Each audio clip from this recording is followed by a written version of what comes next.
Доброго времени суток, уважаемые сталкеры, вы на канале Nixon Play. Победителями в прошлом розыгрыше стали Макс Кальтер, Казус, Рейдман, Фикалик и Мирный. Поздравляя, призы я отправил всем на кладовщика кухни Гурмана. Ну а кому не повезло в этот раз, не расстраиваемся, для вас у меня новый розыгрыш на коробке со шлемом К6 Забрала. Для того, чтобы принять участие в нем, тебе необходимо быть подписанным на мой канал на YouTube и написать комментарий не менее 5 слов, в котором нужно обязательно указать свой игровой ник и сервер, на котором ты играешь. Итоги розыгрыша будут известны через неделю. Желаю удачи!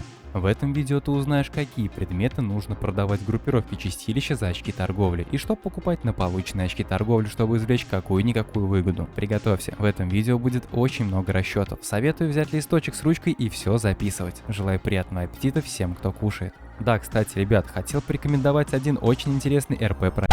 РП? Ты что, браток? Это ж Zip RPG. Тут не ролевки отыгрывают, а в живых остаются. Забыл, как зона пахнет? Давай-ка напомню. Зона, она, кстати, знакомая. Обними, костей не соберешь. Но если ты не трусливый щенок, тут тебе и слава, и хабар. Видишь эти разборки? Тут каждый сам за себя. Хочешь, ладно, собери. Хочешь, один иди. Но помни, ствол без патронов просто железяка. Зона тут своей жизнью живет. Это тебе не сервачок, где нужно к админу записываться и просить ивент. То псевдогигант из кустов вылезет. Счастливчики. А вот и airdrop. Тут самое главное его найти на карте. А дальше все просто. Охрану расстрелял, хабар залутал. Фарм — неотъемлемая часть любого RPG проекта. Тут у нас ящики, сейфы, шкафы. Что в них нашел, все твое. Ну и какая зона без аномалий, правда? Вот и я так думаю. Так что жарки, вихри и электры в наличии. Да, артефакты я тоже не забыл. Болты в карман и вперед. Фарм ради фарма тупо, поэтому берешь свой металлолом и крафтишь новый ствол, чтобы пойти на локацию получше. А когда станет скучно, всегда можно прокачать любимую эмку, навешав на нее всякой всячины. Прокачка. Копи опыта, обучай перса. Беги быстрее, бей точнее, не подыхай как новичок. А если и этого мало, то у нас есть система квестов, которая не уступит AAA проектам. Зайди да проверь. Кстати, зрителям этого канала я подготовил приятный сюрприз. Вводи в консоль промокод из описания и узнай, что это. Как известно, с выходом последнего контентного обновления разработчики обновили и внутриигровой магазин. Из него убрали возможность покупки наборов с сигами, которые раньше скупали и продавали жнецу, вручая за них очки торговли. На смену сигам пришли куртка и штаны Урал. Сдаются они уже не жнецу, а стигийцу, но тратить их можно также у всех НПС, относящихся к группировке чистилища. За одну куртку или одни штаны Урал при сдаче ты получаешь 10 500 очков торговли у чистилища. Любой из этих предметов одежды очень часто встречается на доске по 20 миллионов за штуку. Это нормальная цена. Найдешь дешевле — красавчик, но я буду отталкиваться именно от этой цены, так как за эту цену куртки и штаны можно купить без проблем. Во внутриигровом магазине цена на куртку составляет 1700 рублей и во время скидок 1190 рублей. Советую всегда покупать во время скидок, благо они случаются часто. Ассортимент у жнеца, конечно, большой, но по факту, чтобы окупиться, купить у него, можно сказать-то и нечего совсем. В моих глазах мелькает только один предмет — это набор старых инструментов. А теперь давай подсчитаем, что, куда, кому, к чему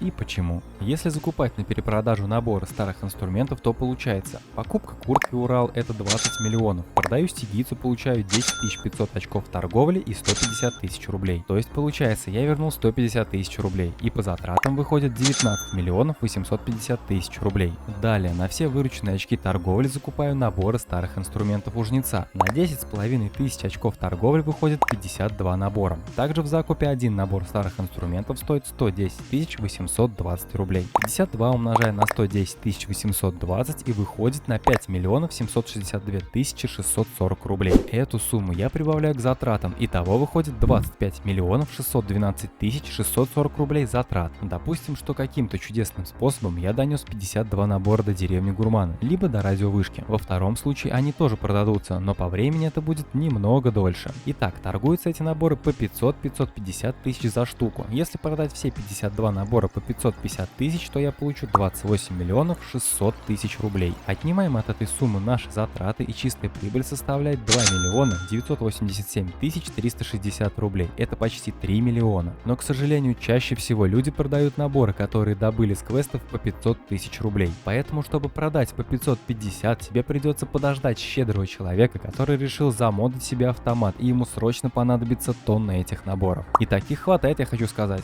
Благо, как все продашь, можешь снова покупать куртку Урал и проделывать с ней всю ту же самую манипуляцию, так как отката на торговлю никакого нет. Повезет, если найдешь шмотку дешевле 20 миллионов. Я, кстати, слышал от своих сокланов, что они по 17 миллионов умудрялись покупать такие куртки. В таком случае чистая прибыль будет только увеличиваться. Эй, сталкер, если ты только-только пришел в зону, советую ввести промокод Nixon в меню игры. Он подарит тебе премиум, бронежилет и другие расходники, которые упростят тебе игру абсолютно бесплатно. И совсем не важно, где ты играешь, Steam, VK или Launcher, промокод работает работает везде, но вот время его ввода ограничено, так что советую поторопиться. Также где-то в видео я спрятал два промокода, которые найдет только самый внимательный сталкер. Наполнение у них очень жирное, поэтому не зевай, а скорее ищи заветные промики и забирай свои заслуженные подарки. Следующий предмет, который покупали у жнеца, это рюкзак BB Combat. Для его покупки понадобится уже 4 предмета экипировки Урал, то есть затраты будут составлять примерно 80 миллионов. За эту сумму я получаю 42 тысячи очков торговли у чистилища, рюкзак стоит 40 тысяч очков торговли и почти 7 миллионов рублей. Итого затраты составили 87 миллионов. Такой рюкзак раньше торговался по 90-95 миллионов в деревне Гурмана, а некоторые особо предприимчивые сталкеры умудрялись загнать его и по 100 миллионов. Ну а на момент выхода видео они торгуются по 75-80 миллионов, то есть дешевле себестоимости, и это полный абсурд. Если цены когда-то восстановятся, то в худшем случае ты получил бы все те же 3 миллиона чистой прибыли с продажи этого рюкзака. Также при покупке комбата у меня остаются лишние 2000 очков торговли, и я их могу потратить на набор старых инструментов. Наборов выйдет всего 10 штук. Сумма их закупки составит 1 миллион 108 тысяч 200 рублей. И это очень выгодно, ведь продав наборы по 500 тысяч, я выручу 5 миллионов. И чистая прибыль только с продажи наборов старых инструментов составит 3 миллиона 891 тысячу 800 рублей. А теперь добавим сюда прибыль с продажи рюкзака. И выходит, что с одной такой манипуляцией примерно я могу заработать около 6-7 миллионов. На будущую перспективу этот способ кажется как будто бы выгоднее, чем продажа старых наборов инструментов, но уж точно не в настоящий момент. Да и порог вхождения в перепродажу рюкзаков куда выше, чем на перепродажу набора старых инструментов. Третий предмет, которым можно банчить, это бинели. Покупать их можно по 15-16 миллионов за штуку. Только тут будь внимательнее, смотри, чтобы состояние оружия было не ниже 90%. Насколько мне известно, ниже этого состояния жнец оружия не принимает. Допустим, купили мы два дробовика Бинелли по 16 миллионов и затратили в общей сложности 32 миллиона. Продаем их жнецу и возвращаем с продажи 6 миллионов 600 тысяч рублей. Также получаем 13 тысяч очков торговли и следом закупаем наборы старых инструментов. Их будет 65 штук. На закуп уйдет 7 миллионов 203 тысячи рублей. Плюсуем эту сумму к затратам и выходит 32 миллиона 603 тысячи рублей общих затрат. Если продавать наборы старых инструментов по 550 тысяч, то чистая прибыль с продажи 65 ящиков составит 3 миллиона 147 тысяч рублей. И этот способ дает лишь на 160 тысяч рублей больше, если сравнивать его с перепродажей ящиков, полученных путем продажи курток. А порог вхождения увеличивается в этом способе минимум на 12 миллионов. Так что самой актуалочкой для меня остается способ покупки старых инструментов через куртки Урал. Главный совет, если будешь заниматься перепродажей. Да и вообще, прежде чем заниматься чем-то, надо сначала пробить все за эту тему, а уж потом рисковать. Иначе можно так рискнуть, что потом останешься с дырявыми носками и колобком. Как я уже говорил, эти способы не имеют отката и ждать ничего не нужно. Ты тупо купил любые элементы одежды сета Урал, продал их за очки торговли стигийцу, подошел к жнецу, закупился у него наборами старых инструментов, унес их в деревню, перепродал там сталкерам и все по новой. Возможно, я что-то упустил или чего-то не знаю, но по моему мнению, больше покупать у жнеца и стигийца для окупа совершенно нечего. Если где-то ошибся или просчитался, милости прошу, комментарии открыты для всех. И мой окончательный совет — это однозначно продавать куртки Урал и покупать ящики старых инструментов. Они всегда требуются и всегда в огромном количестве, поэтому находятся в зоне высокого спроса. Есть еще один способ по заработку очков торговли, но он жуть какой муторный, сложный и долгий. И если тебе интересно, я могу произвести расчет в связи с последними изменениями в игре и сделать видео на эту тему. Если есть желание узнать об этом способе, то жду от тебя обратной связи в комментариях под этим видео.